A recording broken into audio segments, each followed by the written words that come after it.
रामैया डोसा की दुकान और रंगैया समोसा की दुकान लगाकर बाजार में एक दूसरे के सामने कई साल से दुकान लगाकर चला रहे हैं। अब इन दोनों की एक दूसरे के साथ बिल्कुल नहीं जमती। रंगैया को हमेशा जलन होती थी कि रामैया उससे ज्यादा कमा रहा है। और इतना ही नहीं, हमेशा कोई ना कोई बात पे रामैया से लड़ते रहता है रंगैया। ऐसे उन दोनों के बीच में बहुत ज्यादा नफरत था। एक दिन शहर में पढ़ रहे रामैया का बेटा रमेश घर आता है। अगले दिन वो अपने पिता के बाजार में लगी दुकान के पास आता है। वहाँ चल रही व्यापार को देख रमेश अपने पिता से ऐसे कहता है, पापा, आप हमारे दुकान में ज्यादा ग्राहक लाकर ज्यादा पैसा कमाने के मार्ग नहीं सोचते हो क्या? अब जितना मेरा सोच है उसी में चल रहा है बेटा। जितना भी मेहनत करूं वही कमाई मिल रही है। पापा, मेहनत से नहीं, चालाकी से कमाए जाते हैं पैसे। शहर में इसी डोसा को दुगने दाम में बेचते हैं, पता है आपको? अब शहर के दाम में यहाँ कैसे बेचेंगे बेटा? अगर दाम बढ़ा भी देना तो कोई भी खाने नहीं आएगा। पापा, मैं ये नहीं कह रहा हूँ कि शहर के दामों में यहाँ बेचे, बल्कि ये कह रहा हूँ कि ऐसा कुछ करे कि शहर का लाभ हमें यहाँ मिले। तुम्हारा इरादा मुझे समझ में नहीं आ रहा बेटा, थोड़ा समझा दो। आपको समझाना नहीं, करके दिखाऊंगा, ऐसे कहता है रमेश। रामैया देखते ही रहता है कि रमेश कह क्या रहा है। और इतने में रमेश उनके दुकान के बाहर एक बोर्ड डालता है। उस पे लिखता है कि हमारे दुकान में जो भी ये स्पेशल डोसा खाएगा उसको 10 साधारण डोसा फ्री में मिलेंगे, और जो भी डोसा आप खाओगे उसके भी पैसे नहीं देने पड़ेंगे। पर अगर स्पेशल डोसा खा नहीं पाए तो 10 डोसा का पैसे देना होगा, ऐसे लिख देता है। बोर्ड पे जो लिखा उसने वही बाजार में जोर से चिल्लाकर सबको सुनाता है। ये सुनकर बहुत लोग खुशी के मारे उनके दुकान पहुंच जाते हैं स्पेशल डोसा खाने। स्पेशल डोसा खाने के लिए मैं तैयार हूँ। नहीं नहीं, मैं तैयार हूँ। ऐसे सभी आपस में बहस करते हैं। तब रमेश उनके दुकान के बगल में एक बड़ा सा टेबल और चेयर लगाकर जो भी इस प्रतियोगिता में शामिल होना चाहते हैं उनको एक के बाद एक इस कुर्सी पे बैठना होगा, ऐसे कहता है।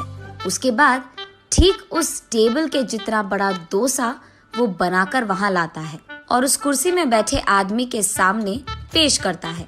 वहाँ मौजूद सारे लोग यही सोचते रहते हैं कि वो आदमी उस डोसा को खा पाएगा कि नहीं। आधा डोसा खाकर वो आदमी, मुझसे अब और नहीं होगा, ऐसे कहकर हार मानकर वो 10 डोसा के पैसे देकर वहाँ से चले जाता है। ऐसे ही एक के बाद एक स्पेशल डोसा खाने की कोशिश करके हार मानकर वहाँ से पैसे देकर चले जाते हैं। ये सब ठीक सामने से देख रहा रंगैया अपने आप में सोचने लगता है कि एक स्पेशल डोसा बनाने के लिए कितने पैसे लगते हैं। उसे पता था कि एक स्पेशल डोसा बनाने के लिए 3 डोसा लगते हैं, लेकिन बाकी 7 डोसा के पैसे तो लाभ में आ गए। तब उसे समझ आता है और कहता है, बाप रे, ये 3 डोसा बनाकर 7 डोसा का लाभ ले रहा है। बस रंगैया को जलन होती है। कुछ भी करके मुझे भी ऐसे ही पैसे कमाने होंगे, पर क्या करूँगा? ऐसे सोच सोच कर, हाँ, मैं भी उसकी तरह समोसा का कोई प्रतियोगिता लगा दूंगा, ऐसे सोचकर अगले दिन रंगैया उसके समोसा के दुकान के बाहर ये लिखता है कि जो भी आदमी 20 समोसा खा पाएगा उसको 10 और मुफ्त में मिल जाएंगे। पर अगर 20 समोसा नहीं खा पाए तो 10 समोसा के पैसे देने पड़ जाएंगे। और यही बात चिल्ला चिल्ला कर बाजार में सबको बताता है। ये सुनकर बहुत सारे लोग रंगैया के दुकान आते हैं प्रतियोगिता में शामिल होने। जो लोग आते हैं उनमें से कई सारे आसानी से 20 समोसा खा लेते हैं और रंगैया के अनुसार ही वो 10 और मुफ्त में ले लेते हैं और वहाँ से चले जाते हैं। ये देख रंगैया को चक्कर आ जाता है। शाम से पहले ही आधे से ज्यादा समोसा खत्म हो जाते हैं। उसके बाद कई सारे लोग वहाँ पे आकर, हम भी खाएंगे समोसा, हमें भी दो, कहते हैं। इस कारण रंगैया को बहुत गुस्सा आ जाता है, इसीलिए वो उसके दुकान के सामने से बोर्ड हटा देता है। वो किसी को मुंह दिखाने लायक नहीं रहता है, इसीलिए बंडी को लेकर अपने घर की ओर बढ़ते रहता है। आज तो मैं 1 भी रुपए नहीं कमाया और उल्टा जो भी समोसे थे वो भी बेच दिया मुफ्त में। उसे चक्कर आकर वो नीचे गिर जाता है। आंखें खोलने पर रंगैया एक अस्पताल के बेड पर रहता है। उसके बगल में उसकी बीवी रहती है।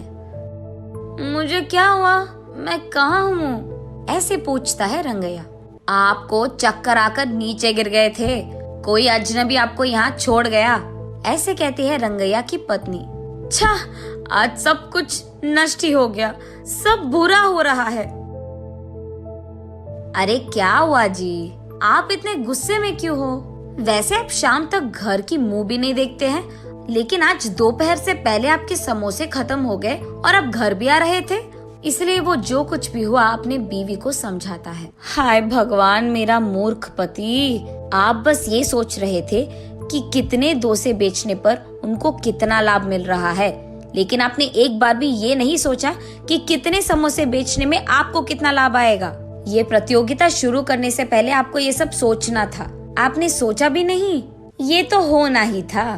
तब रंगैया को समझ आता है कि किसी और को देखकर हमें वही काम नहीं दोहराना चाहिए और पहले खुद की देखना चाहिए। कुछ करने से पहले 100 बार सोचना भी चाहिए, तब हम सब खुश रह पाएंगे। ये समझता है रंगैया।